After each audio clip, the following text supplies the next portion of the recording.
Tatanim na natin yan mga lods. Pinya. Oh, diba? Oh, sarap yan. Maraming benefits yan mga lods. Oh. Hinog na yan. Hinog na. Kakainin na lang mga lods. Sarap yan. Pinya. Oh, diba? Astig, nakakita na ba kayo niyan mga lods? Pinya. So, yan, magtanim kayo niyan. Maraming benefits yan sa katawan. Isa nga lang Dahil mo yan.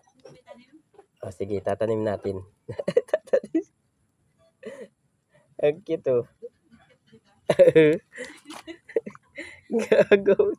Kung ano mga nandito diba? Tatanim natin yan mga lods para dumami siya.